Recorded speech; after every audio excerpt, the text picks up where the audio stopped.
কখনো কি ভেবে দেখেছেন যে আমাদের আজকের দিনের হাজারো সমস্যার সমাধান হয়তো লুকিয়ে আছে হাজার বছর পুরনো কোনো ধর্মগ্রন্থে? ব্যাপারটা শুনতে একটু অদ্ভুত লাগলেও আজ আমরা এমনই এক ভাবনার কথা বলবো, এমন এক আন্দোলনের কথা যারা বিশ্বাস করে যে ভবিষ্যতের নকশাটা প্রাচীন প্রজ্ঞা দিয়েই তৈরি করা সম্ভব। তো এই যে আন্দোলনের কথা বলছি, এর একেবারে কেন্দ্রবিন্দুতে আছে একটা শক্তিশালী ভিশন, একটা নতুন সমাজ, একটা নতুন সভ্যতা গড়ে তোলার স্বপ্ন। কিন্তু এই স্বপ্নটা ঠিক কী রকম? চলুন একটু তলিয়ে দেখা যাক। এই বইটা দি আর্কিটেক্টস অফ টুমরো কথা বলছে একটা আলোকিত সভ্যতা বা এনলাইটেন্ড সিভিলাইজেশন নিয়ে। ভাবুন তেমন একটা সমাজের কথা যার মূল ভিত্তিটাই হবে ন্যায়বিচার, জ্ঞান আর সমৃদ্ধি। কিন্তু আসল প্রশ্ন হল, এমন একটা আদর্শ সমাজ গড়ার রাস্তাটা কি? এখন মনে প্রশ্ন আসতেই পারে যে এই একবিংশ শতাব্দীতে এসে পুরনো দিনের ধর্মগ্রন্থ ঘেঁটে কি আর আধুনিক সমস্যার সমাধান হয়? এটা কি পিছিয়ে যাওয়া নয়? আচ্ছা, আজকের আলোচনায় আমরা ঠিক এই ধারণাটাকে একটু অন্যভাবে দেখব কিভাবে প্রাচীন জ্ঞানও বর্তমানের পথপ্রদর্শক হতে পারে।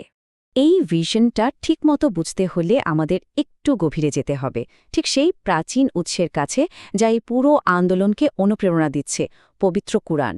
চলুন বোঝার চেষ্টা করি ঠিক কোন সমস্যাগুলোকে এখানে চিহ্নিত করা হচ্ছে।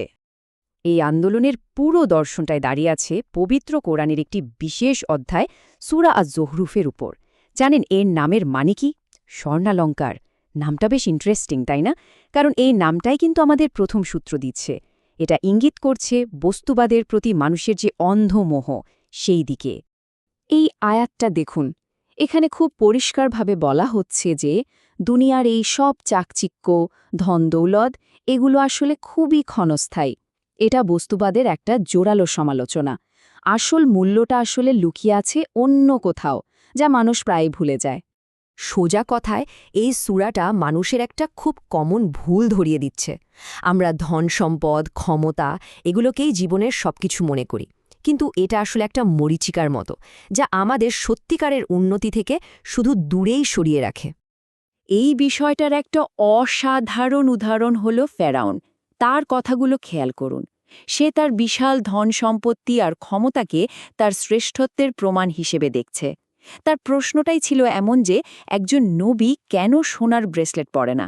এখান থেকেই বোঝা যায় কিভাবে জাগতিক সম্পদ মানুষের মধ্যে অহংকার আর অন্ধত্ব তৈরি করে। কিন্তু সমস্যাটা কি শুধু এই টাকা পয়সা আর ক্ষমতার মোহ নিয়ে, নাকি আরও কোনো অদৃশ্য শেকল আছে যা আমাদের আটকে রেখেছে? চলুন দেখি এই ধর্মগ্রন্থ আর কোন গভীর সমস্যার দিকে আমাদের মনোযোগ আকর্ষণ করছে। একটু ভাবুন তো, টাকা পয়সার লোভ ছাড়াও আর কি এমন জিনিস আছে যা একটা সমাজকে সামনে এগোতে দেয় না? কোরআনের এই অধ্যায়টি আমাদের ঠিক এমনই আরও একটা বড় বাধার কথা বলছে। এই লাইনটা খেয়াল করুন, আরে আমাদের বাপদাদারা তো এভাবেই করে এসেছেন, এটাই ঠিক। এই কথাটা কি খুব চেনা লাগছে না? এই মানসিকতা, মানে কোনো প্রশ্ন ছাড়া শুধু পূর্বপুরুষদের পথ অনুসরণ করা, এটাই কিন্তু সমাজের অগ্রগতির পথে একটা বিরাট বাধা। হ্যাঁ, দ্বিতীয় সমস্যাটা হলো ঠিক এটাই, অন্ধ ঐতিহ্য। যখন কোনো সমাজ নতুন জ্ঞান বা সময়ের সাথে বদলানোর ধারণাকে গ্রহণ করতে ভয় পায় আর শুধু পুরনো প্রথাকেই আঁকড়ে ধরে থাকে, তখন সেটা আসলে পায়ের বেড়ির মতোই কাজ করে। বেশ, তাহলে আমরা দুটো বড় সমস্যার কথা জানলাম, বস্তুবাদের মোহ আর অন্ধ ঐতিহ্যের শেকল। আর এখানে আমাদের আলোচনা একটা নতুন মোড় নিচ্ছে, সমস্যা থেকে সমাধানের দিকে। একদিকে এই অন্ধকার আর অন্যদিকে এর বিপরীতে আছে ন্যায়বিচার, স্বাধীনতা আর সমৃদ্ধির আলো। তাহলে এই অন্ধকার থেকে আলোর পথে যাওয়ার নকশাটা ঠিক কী? এই ফাঁদগুলো থেকে বেরোনোর উপায় কি? চলুন এখন সেই সমাধান বা ব্লুপ্রিন্টার দিকে তাকানো যাক, যা একটা আলোকিত সভ্যতা গড়ার কথা বলে। এই যে লোগোটা দেখছেন, এটাই কিন্তু সেই ব্লুপ্রিন্টের একটা ভিজুয়াল রূপ।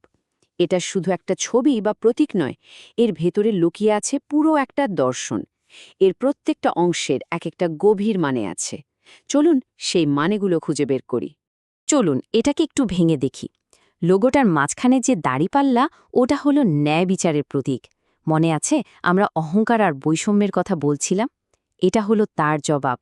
এর নিচে খোলা বইটা হলো জ্ঞানের প্রতীক, যা অন্ধ ঐতিহ্যের শেকল ভাঙার সবচেয়ে বড় অস্ত্র। আর কৃষি ও শিল্পের চিহ্নগুলো বলছে একটা টেকসই সমৃদ্ধির কথা। সবশেষে এই সবকিছুর উপর ভিত্তি করে উপরের দিকে ওঠা তীরটা হলো স্বাধীনতা আর মানুষের অসীম সম্ভাবনার প্রতীক। একটা দারুণ আইডিয়া বা দর্শন থাকা এক কথা, আর সেটাকে সবার কাছে পৌঁছে দেওয়া, বাস্তবে রূপ দেওয়া, সেটা কিন্তু আরেকটা চ্যালেঞ্জ, তাই না? তো এখন প্রশ্ন হলো, এই প্রাচীন প্রজ্ঞা আধুনিক দুনিয়ায় মানুষের কাছে পৌঁছাচ্ছে কিভাবে? এখানে দুটো জিনিস পাশাপাশি দেখুন। একদিকে সেই দার্শনিক ব্লুপ্রিন্টটা, আর অন্যদিকে একটা মডার্ন মিডিয়া হাউসের লোগো। এখানেই কিন্তু আসল ব্যাপারটা ঘটছে, প্রাচীন প্রজ্ঞার সাথে আধুনিক প্রযুক্তির একটা মেলবন্ধন। উদ্দেশ্যটা খুব সহজ এবং পরিষ্কার, ডিজিটাল মিডিয়ার শক্তিকে কাজে লাগানো, যাতে ন্যায় বিচার, জ্ঞান আর সমৃদ্ধির এই বার্তাটা শুধু কিছু মানুষের মধ্যে আটকে না থেকে সারা দুনিয়ার মানুষের কাছে পৌঁছাতে পারে, যেন এটা শুধু একটা তত্ত্বে সীমাবদ্ধ না থাকে। তো আমরা আবার সেই শুরুতেই ফিরে এলাম, যে বইটা দিয়ে আমাদের আলোচনা শুরু হয়েছিল। এই পুরো যাত্রাটা আসলে এটাই দেখায় যে কিভাবে একটা প্রাচীন ধর্মগ্রন্থের গভীর জ্ঞানকে কাজে লাগিয়ে আমরা প্রত্যেকেই নিজেদের জীবনে এবং সমাজে পরিবর্তন এনে আগামীর স্থপতি হয়ে উঠতে পারে।